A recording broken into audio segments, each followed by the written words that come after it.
일본인 하면 겉과 속이 다르다라는 이미지를 가장 먼저 떠올리게 됩니다. 예를 들어 만약 선약과 같은 다른 사정으로 상대방의 권유에 대해 거절해야 하는 상황에서 한국인들은 오늘까지 제출해야 하는 레포트가 있어서 같이 못할 것 같아 미안해 와 같이 상대방의 권유를 거절해야만 하는 이유를 솔직하게 밝힙니다. 충분히 이유를 설명하는 것이 상대방에 대한 예의라고 생각하기 때문이죠. 동일한 상황에서 일본인들은 약속이 있는데 하며 곤란한 표정을 지으며 뒷부분에 안 됩니다는 생략해 말끝을 흐리거나 생각해 보겠습니다. 긍정적으로 검토하겠습니다와 같이 되도록이면 거절 의사를 단호하게 표현하지 않습니다. 인간관계를 상당히 중요하게 여기는 일본인들은 직접적 거절은 인격을 무시하는 것으로 받아들여지기 때문에 상대방의 감정이 상하지 않도록 정중함을 담은 완곡한 표현을 사용하는 것이죠. 가깝고도 먼 나라라는 말처럼 우리나라와 굉장히 가까이 붙어 있음에도 문화적 측면에서만큼은 그 차이가 꽤 크다고 하는데요. 처음 일본으로 유학을 가거나 여행을 가게 되면 겪게 되는 깜짝 놀랄 만한 일본의 문화들을 알아보겠습니다.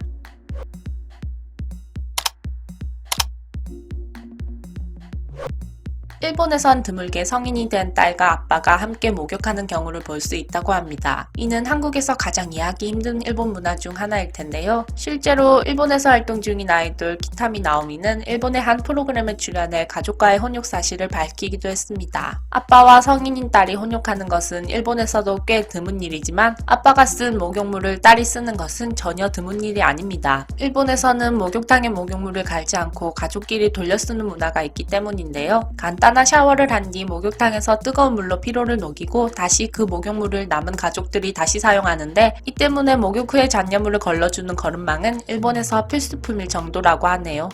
한국은 택배 시스템이 체계적으로 자리 잡혀 있어 빠르고 간편하게 물건을 받아볼 수 있습니다. 택배를 받는 고객에게 방문 시 연락을 취하고 부재 중일 경우에는 경비실에 맡기거나 문 앞에 두는 것이 일반적입니다. 또한 한국의 일부 아파트 단지엔 무인 택배함이 있어 부재 시 택배를 보관할 수 있어 편리하고 안전합니다. 하지만 일본에서는 택배를 수령하려면 직접 택배기사와 대면해 사인까지 해야 합니다. 만약 집에 택배 수취인이 부재 중이라면 택배기사가 도로 택배를 가지고 가버립니다. 이럴 경우 택배 대신 우편함에 부재 통지서를 넣어두는데요. 부재 통지서에는 재배송 시간을 설정할 수 있는 QR코드나 택배 기사의 전화번호 등이 적혀 있어 본인이 직접 수령할 때까지 재배송을 해준다고 하네요.